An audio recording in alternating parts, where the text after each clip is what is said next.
Hi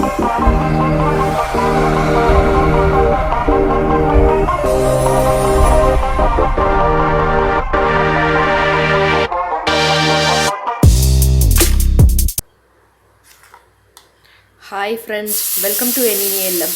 இன்றைக்கி வீடியோவில் என்ன பார்க்க போகிறோன்னா, பருப்பு எதுவுமே அரைக்காமல் சூப்பராக எப்படி நம்ம வந்து அடை தோசை ரெடி பண்ணலாம் அப்படின்னு தான் பார்க்க போகிறோம். வீடியோக்குள்ளே போகிறதுக்கு முன்னாடி நீங்கள் இப்போ தான் ஃபஸ்ட் டைமாக நம்ம சேனலை பார்க்குறீங்கன்னா சேனலை சப்ஸ்கிரைப் பண்ணிக்கோங்க.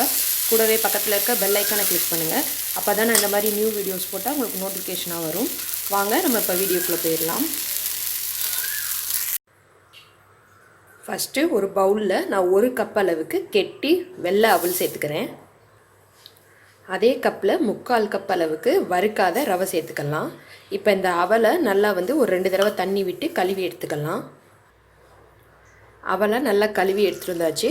இப்போ இதை முங்குற அளவுக்கு 2லையும் நம்ம தண்ணி ஊற்றி அவலையும் ரவையும் ஒரு 10 நிமிஷம் நல்லா ஊற வச்சுக்க போகிறோம். இப்போது ஒரு 10 நிமிஷமாக நம்ம ரவையும் அவலையும் ஊற வச்சுருந்தோம். நல்லா வந்து ஊறிச்சு. இந்த அவலை வந்து நல்லா கைகளால் இந்த மாதிரி நல்லா மசிச்சு விட்டுட்டு நம்ம இந்த ரவையோட மிக்ஸ் பண்ணிக்கலாம். இப்போ ரவை கூட நான் வந்து அவலை வந்து மிக்ஸ் பண்ணிக்கிறேன். இது கூட ஒரு 2 டீஸ்பூன் அளவுக்கு மட்டும் கடலை மாவு சேர்த்துக்கிறேன்.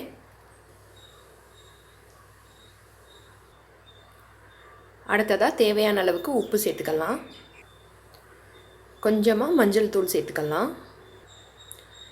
காரத்துக்கு தேவையான அளவுக்கு நான் மிளகாய் தூள் சேர்த்துக்கிறேன். இதுக்கு பதிலாக நீங்கள் சில்லி ஃப்ளேக்ஸ் இருந்தால் அது கூட சேர்த்துக்கலாம். ஒரே ஒரு பச்சை மிளகாய் சேர்த்துருக்கேன். ஏற்கனவே நம்ம ரெட் சில்லி வேறு போட்டிருக்கோம், சில்லி பவுடர், அதனால் பார்த்து போட்டுக்கோங்க. ஒரு பெரிய வெங்காயத்தை இது மாதிரி சின்னதாக கட் பண்ணி வச்சுருக்கேன், இதையும் சேர்த்துடலாம். இப்போது இது எல்லாத்தையும் எந்த தண்ணியும் நம்ம சேர்க்க வேணாம், இப்படியே நம்ம மிக்ஸ் பண்ணி எடுத்துக்க போகிறோம்.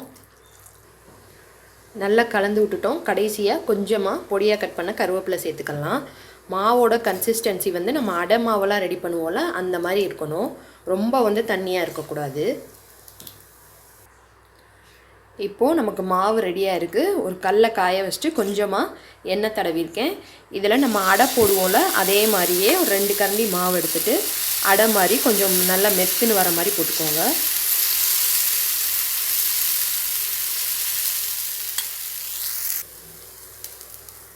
ஒரு மூடி போட்டுட்டு மீடியம் ஃப்ளேமில் வச்சு ஒரு 2-3 நிமிஷத்துக்கு விட்டுறலாம். கீழ்ப்பாகம் வந்து நம்மளுக்கு நல்லா ரோஸ்ட் ஆகட்டும். இப்போது ஒரு 2-3 நிமிஷம் ஆயிடுச்சு. நம்மளுக்கு பேக் சைடு வந்து நல்லா ரோஸ்ட் ஆயிடுச்சு. நம்ம இப்போ திருப்பி போட்டுக்கலாம். திருப்பி போட்டுட்டு கொஞ்சமாக வந்து நம்ம எண்ணெய் சேர்த்துக்கலாம். இப்போது நமக்கு பின்பாகமும் நல்லா ரோஸ்ட் ஆயிடுச்சு. நமக்கு பாருங்கள், சூப்பரான அடை தோசை ரெடி ஆயிடுச்சு. வீடியோ பிடிச்சிருந்தா லைக் பண்ணி ஷேர் பண்ணுங்கள். மறக்காமல் நம்ம சேனலை சப்ஸ்கிரைப் பண்ணி வச்சுக்கோங்க. Thank you friends.